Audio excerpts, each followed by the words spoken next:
క్లుప్తంగా చంద్రబాబు నాయుడు గారి ప్రభుత్వం మీద 50 రోజుల ప్రభుత్వం మీద మామూలుగా అయితే అసెంబ్లీలో ఇంతసేపు మాట్లాడాల్సిన పరిస్థితి. కానీ అసెంబ్లీలో ప్రతిపక్ష పార్టీ ఒకటి ఉంది అని కూడా వాళ్ళు గుర్తించారట. ప్రతిపక్ష పార్టీ అనేది ఉండేటివే 2 పక్షాలు, ఒకటి అధికార పక్షం, ఒకటి ప్రతిపక్షం. ఇక వేరే పార్టీయే లేదు. అయినా కానీ ప్రతిపక్ష పార్టీ కింద ప్రతిపక్షంలో ఉన్న పార్టీని గుర్తించారట. మరి ప్రతిపక్ష పార్టీని ఆటోమేటిక్లీ ప్రతిపక్షంగా గుర్తించినప్పుడు ఆ ప్రతిపక్షానికి ఒక నాయకుడు అనేవాడు ఉంటాడు కదా, ఆయన ప్రతిపక్ష నాయకుడిగా గుర్తించాలి కదా. మరి అది గుర్తించారట. ఎందుకు గుర్తిస్తే మైక్ అసెంబ్లీలో ఒక హక్కుగా ఇవ్వాలి.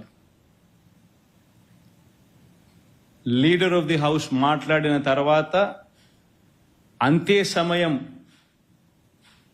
ప్రతిపక్ష నాయకుడికి కూడా ఖచ్చితంగా ఇవ్వాల్సిన అవసరం ఉంటుంది, ఉండాలి, హక్కు అది.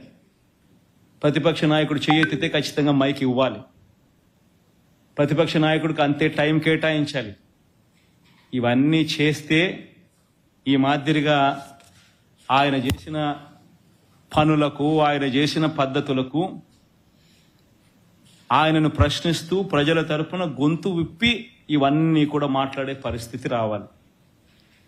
ఇవన్నీ ఎవరు మాట్లాడకూడదు, ఇవన్నీ ఎవరు అడగకూడదు, ఎవరు రోడ్డు మీదకి రాకూడదు, ఎవరు అసెంబ్లీలో క్వశ్చన్ చేయకూడదు, మేము ఏం చేసినా కానీ ఎవరు మాట్లాడకూడదు అని దుర్మార్గమైన ఆలోచనలతో చంద్రబాబు నాయుడు ఇవన్నీ చేస్తూ ఉన్నాడు. కాబట్టి ఇక అసెంబ్లీలో గొంతు విప్పినా విప్పలేకపోయినా అసెంబ్లీలో జరిగేటప్పుడు మాత్రం ఇదే మాదిరిగా ప్రజల తరపున మీడియాను ఉపయోగించుకుంటూ, మీడియాలో కూడా బహుశా ఈనాడు, ఆంధ్రజ్యోతి, TV5 లాంటి దుర్మార్గులు, చంద్రబాబు నాయుడు లాంటి కొవ్వొట్సు, చంద్రబాబు నాయుడు గారిని మోసే వ్యక్తులు అనుకూలంగా ఎలాగూ రాయరు, ఉండరు. కాబట్టి న్యూట్రల్గా ఉండే మిగతా పత్రికా యాజమాన్యాలు, మిగతా పత్రికలు, నిజాన్ని నిజంగా చెప్పగలిగిన పత్రికా యాజమాన్యాలను,